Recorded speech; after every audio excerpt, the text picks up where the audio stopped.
20 kilometre সড়ক বানাতে লেগে গেছে এক যুগ। দফায় দফায় বাড়ানো হয়েছে প্রকল্প ব্যয়। অবশেষে আগামীকাল আনুষ্ঠানিকভাবে চালু হচ্ছে গাজীপুরের বাস র্যাপিড ট্রানজিট বা বিআরটি। যাত্রী ও চালকরা মনে করছেন, এই রুটটি চালু হলেও নানা অসঙ্গতি ও নির্মাণ কাজ বাকি থাকায় সহসাই মিলছে না যানজটের ভোগান্তি থেকে মুক্তি।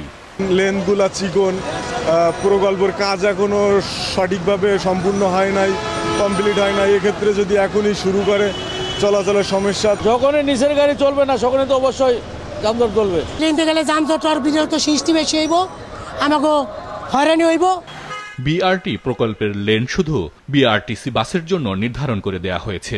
এটির জন্য মহাসড়কে যানজট বাড়ার আশঙ্কা করছেন অনেকে। রাস্তার কাজ এখনো হয়তোবা ফুলফিল কমপ্লিট হয়নি, তার জন্য একটু ব্যাঘাত তাদের ঘটতে পারে। প্রত্যেকটা স্টেশন দেখা গেছে এখনো চালু হয় নাই, মাঝখানের রুটের রাস্তা এখনো ক্লিয়ার হয় নাই।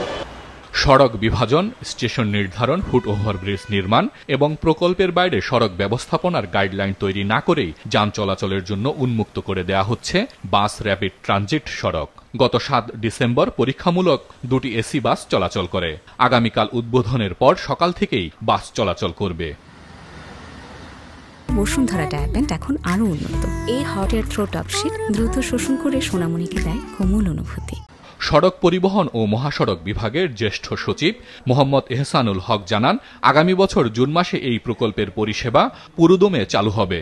এখনই ফাইন টিউনিং ছাড়াও 2 ভাগ কাজ বাকি রয়েছে বলেও জানান তিনি।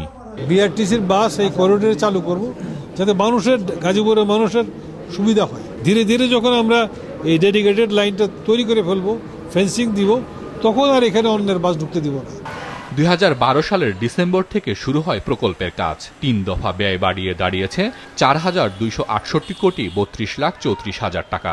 বিআরটি প্রকল্পের শুরু থেকে বলা হয়েছিল, প্রকল্প বাস্তবায়িত হলে প্রতি ঘন্টায় 25,000 মানুষ যাতায়াত করতে পারবে। কিন্তু এত টাকা ব্যয়ে নির্মিত রাস্তায় এখন শুধু চলবে বিআরটিসি বাস। মাছরাঙা নিউজ ডেস্ক।